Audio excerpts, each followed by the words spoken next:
I'm Norman Foster, a British architect. I'm Wang Shu, a Chinese architect. I'm Dong Gong, a Chinese architect. Monday is May. I see you again, Mr. Wang. Yes, Mr. Foster, we meet again. Let me introduce a friend of mine to you. Hello, Mr. Foster. My name is Dong Gong. I'm also an architect. I studied architecture in China in my early years, and then I went to the United States.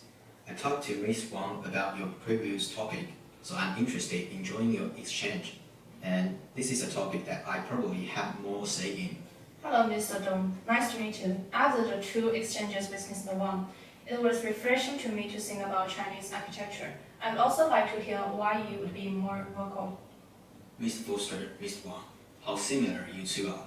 First, you are both Pulitzer Prize winner with extraordinary achievements in the field of architecture. Secondly, you are both deeply influenced by your own cultural backgrounds. Mr. Wang has been in Chinese cultural circle from his studies to his architectural practice. Mr. Foster from Manchester to United States and back to London from United States. He has also been living in his own cultural circle of origin, and I'm different. How different, Mr. Dong? I have been living in Beijing since I was a kid, and I have been studying in Beijing, then I went to Germany, and as an exchange student, and a lot of European architecture gave me a lot of reflection, and then I went to the United States to continue my studies. To put it simply, I'm born in China, and Chinese culture has deeply influenced on me while I have studied architecture in Europe and the United States, and I have a Western cultural background. I am a combination of both cultures and have deeply experience of both, so I have more say on this issue. So it seems that your experience does give you a unique perspective. Since the economic reform that started 40 years ago, the country has been undergoing a process of urbanization unprecedented throughout the world. For a long time, architectural development was unable to keep pace with the tremendous building boom that this process has produced. The need for building space has seen entire cities and old towns flattened within a few years, only to be replaced by faceless, uniform structures designed for the most part by gigantic state planning departments. Yes, but over the years, a large number of Western-educated architects like myself returned to China to start their architectural practice. Oh, so what's the difference between you and those who came before you? Let's put it in this way, Mr. Foster. At one time, we thought that the whole world had built tall buildings, and we were the only ones who were very backward. And this made us anxious because we didn't want to be left behind by the times. So China has experienced rapidly urbanization, and the process has crudely made our urban culture disappear. And like our generation of architects, we went to Europe, England, America. We found that nowadays only Chinese cities have turned into monsters of steel and glass. Every city looks like Chicago and New York. This is a very scary phenomenon. I have talked to Wang about this before, and this is what I'm worried about it. Because I also have many projects in China, and my architecture may subconsciously be a demo construction, and a bad demonstration would affect the whole urban space. I have been thinking about architecture design in the urban dimension for a long time. When I was in Manchester, I not only studied architecture, but also took urban planning, so I can understand your problem. The destruction of the urban context makes the emotion and memory of the city lost, and the loss of urban emotion and memory can profoundly affect all aspects of culture. For example, the planning of Avinguda Diagonal in Barcelona makes it easier for the prevailing wind to cool the city. London's perennial rains and the natural aging of building skins by rain erosion can give a sense of time and elegance. These little textures of the past has a big impact on the city. Yes, we should try to restore the emotion and memory of the city. In this way, we can bring the two cultures back into balance in China's cities. That's what we want, cultural equality. So Mr. Wang didn't directly tell me the essence of Chinese architecture last time. Rather, he told me about the Luban ruler. Indeed, the different dimensions of the Luban ruler have texture of Chinese urban design in the past. But how can this technique be used in today's architectural design? It is definitely not feasible to apply it in a raw way. However, the ruler has the expectation and breath of life in Chinese culture. Restoring the expectation and breath of life is the key. It sounds a bit grandiose, like a revival of values. There's always been a strong correlation between what kinds of life, what kinds of built environment remind me of what Le Corbusier said in towards new architecture, build cheaper house for the working class as a way to equip them with some kind of morality.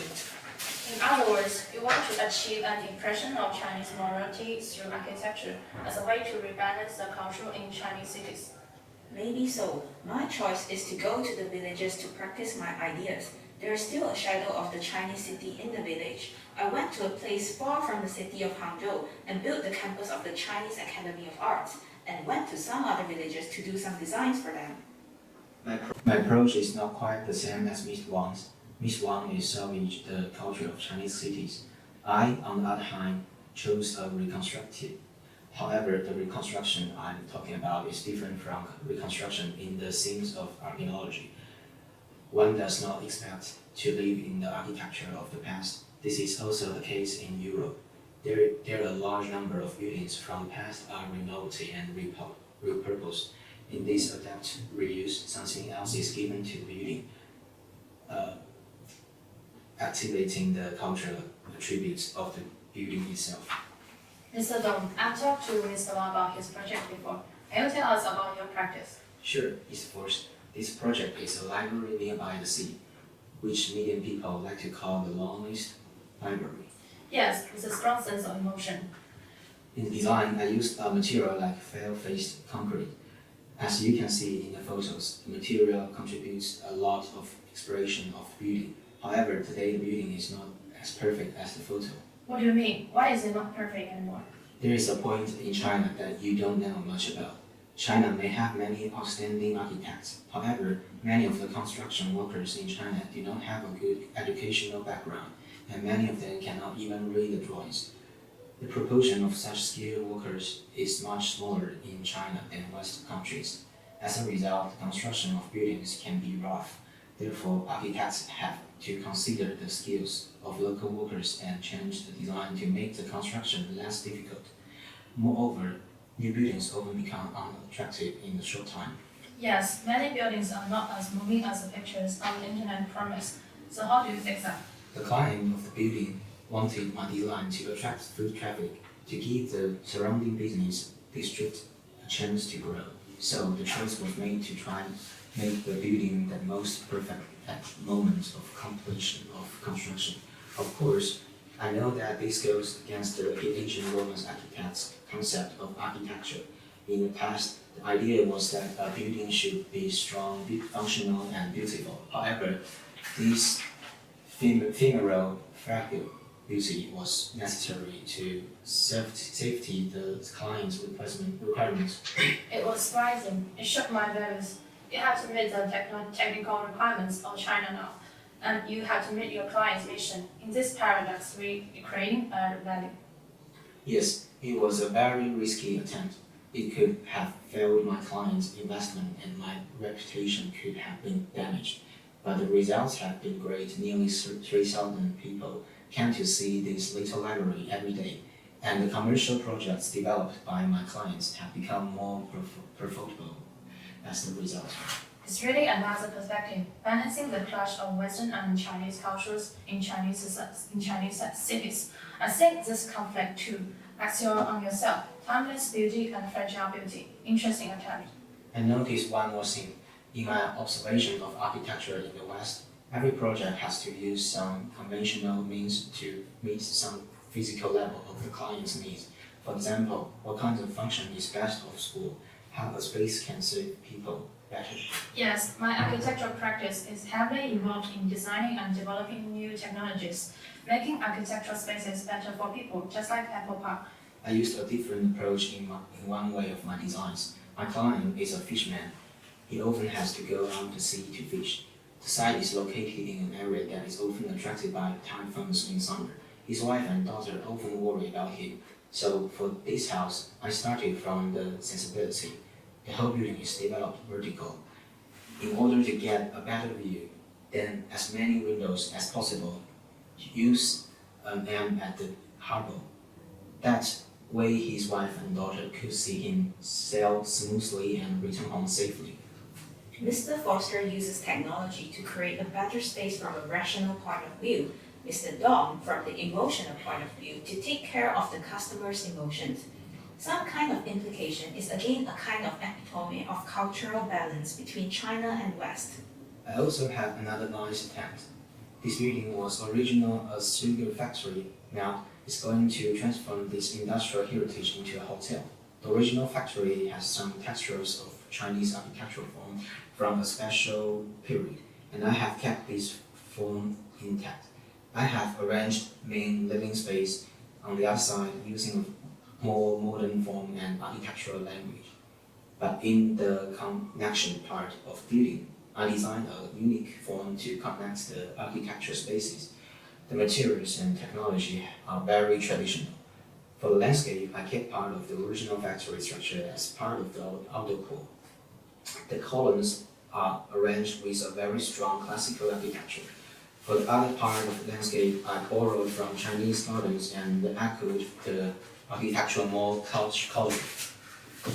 That is, there are two formal balances. The first time was the insertion of a traditional structure as part of the form in this Western architectural block. The second time was the balance between the form of the columns and the form of the garden in the landscape. So it seems like Western culture and Chinese culture get along very well in the architecture. The built environment as a whole also have very oriental aesthetic that fits the context of the site. Yes, I seek a balance between Western and Chinese culture in solid and fragility, in rationality and sensibility in different forms. This all looks great. Thank you for telling this.